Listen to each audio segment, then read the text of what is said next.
Selamat malam, perkenalkan saya Jibril Lebih Ginting, NIM 21010 117 130 125.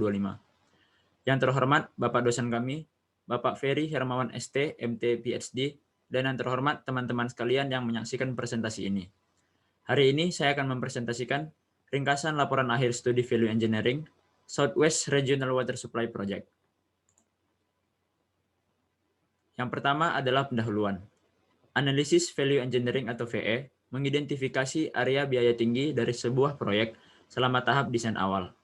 Studi VE kemudian menentukan desain alternatif yang lebih murah yang masih dapat dimasukkan ke dalam gambar desain dan spesifikasi berikutnya tanpa menimbulkan biaya besar untuk desain ulang atau penundaan proyek besar. Proposal VE ini didukung dengan analisis teknis dan ekonomi. Yang berikutnya adalah tujuan. Terdapat 4 tujuan di sini. Yang pertama adalah meninjau ketersediaan air AUSA dan hasilnya. Yang kedua, meninjau perbedaan hasil desain dari Bohannan Houston dan Biro Reklamasi dengan melakukan penilaian tingkat desain berdasarkan komponen proyek dan ruang lingkup. Yang ketiga adalah mengidentifikasi konfigurasi komponen yang lebih baik. Dan yang keempat adalah merekomendasi studi lebih lanjut dan investigasi. Lalu ada ruang lingkup. Terdapat 5 ruang lingkup. Yang pertama adalah tantangan potensi dan masalah teknis, mengidentifikasi dampak kekeringan dan prediksi pengurangan aliran bor, meminimalkan biaya energi dan jejak karbon, meninjau dampak lingkungan, menunjukkan sinergi, misalnya rilis air dari waduk, penjualan solar saat tidak memompa, dan lain-lain. Latar belakang proyek. Kota Deming, Kabupaten Hidalgo, dan Gila Basin Irrigation Commission atau GBIC telah mengusulkan proposal untuk mengalihkan dan menyimpan air Sungai Gila. Proposal GBIC terdiri dari penyimpanan dan pengalihan irigasi komponen.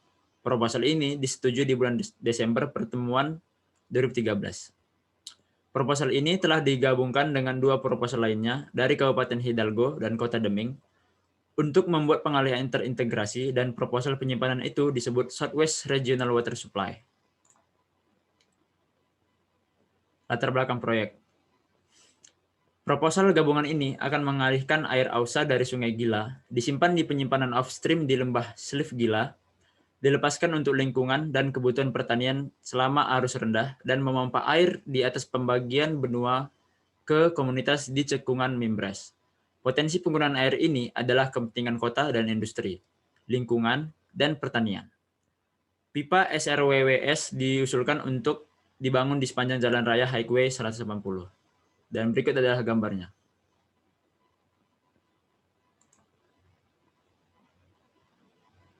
Alternatif yang digunakan. Pengalihan dengan maksimum debit 350 CFS atau cubic feet second. Lokasi dari Sungai Gila, hulu pertemuan dengan Ngarai Brok. Lalu ada metode Kawanda Screen, pengalihan permukaan secara gravitasi 150 CFS. Penyimpanan 4 ngarai, spar, win, paup, sycamore, kapasitas maksimum 65,417 AF. Estimasi biaya pelaksanaan. Mungkin gambarnya tidak terlalu jelas, namun saya akan menjelaskan. Di sini ada beberapa komponen, yaitu construction, lalu ada non-construction. Dengan di bagian construction subtotalnya senilai 526 juta 1.000 dolar. Lalu di bagian non-construction ada dinilai 77 juta 983.000 dolar, dan grand totalnya adalah senilai 641 juta 356.000 dolar. Spesialis teknis di sini terdapat 8. Yang pertama adalah konstruktabilitas dan biaya, struktur hidrolik dan alat angkut, izin lingkungan, geomorfologi dan transport sedimen, dam, reservoir geoteknik, terowongan, hidrologi, pemodelan air, dan fasilitas VE. Metode studi VE. Yang pertama adalah tahap informasi, di mana setiap anggota tim VE diberi laporan dan informasi perkiraan biaya proyek sebelum workshop. Yang kedua adalah tahap fungsi analisis. yaitu kegiatan selanjutnya yang dilakukan oleh tim VE adalah mempersiapkan phase diagram.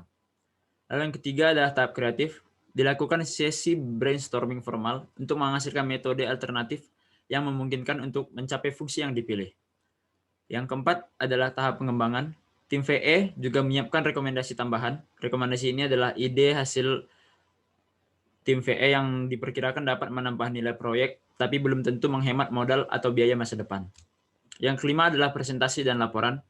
Setelah review board telah memutuskan pada proposal dan rekomendasi tambahan di posisi laporan akhir akan disiapkan. Yang terakhir adalah presentasi dan laporan. Setelah review board telah memutuskan proposal dan rekomendasi tambahan di posisi laporan akhir akan disiapkan.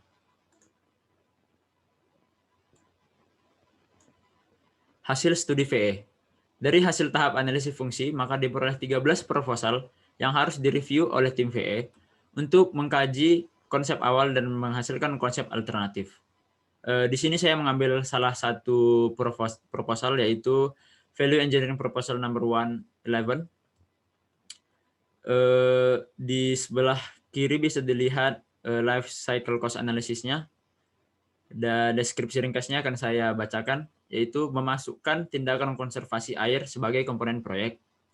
Lalu untuk estimasi potensi keuntungannya, inisialnya ada di angka 0, future-nya ada di angka $2.864.430, dan totalnya adalah $2.864.430. Dari 13 proposal yang dilakukan value engineering, dihasilkan 3 proposal yang ditunda keputusannya, 8 proposal dinyatakan diterima, dan 2 lainnya dinyatakan ditolak untuk dilaksanakan.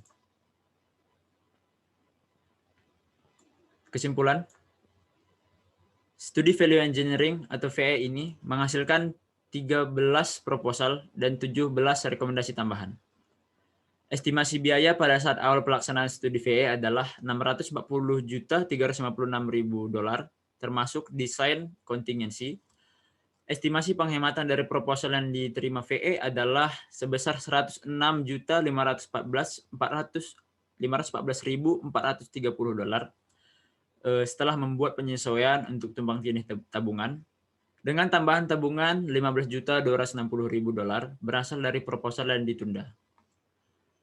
Tim VE percaya bahwa konsep pengalihan dan penyimpanan secara keseluruhan layak secara teknis. Tim VE merasa diizinkan akan diperpanjang dan menantang. Arus balik yang dapat digunakan kembali dan aliran sungai harus ditangkap kembali dan atau dipertukarkan. Saran, mengembangkan pernyataan tujuan dan kebutuhan yang definitif dan ringkas. Melakukan penyelidikan sebagai berikut, yaitu simulasi terpadu pasukan air dan elemen operasi sistem kunci, meliputi waktu, jumlah, dan lain-lain. Pemodelan hidrolik terperinci dari struktur pengalihan. Lalu ada penilaian terperinci tentang perubahan iklim.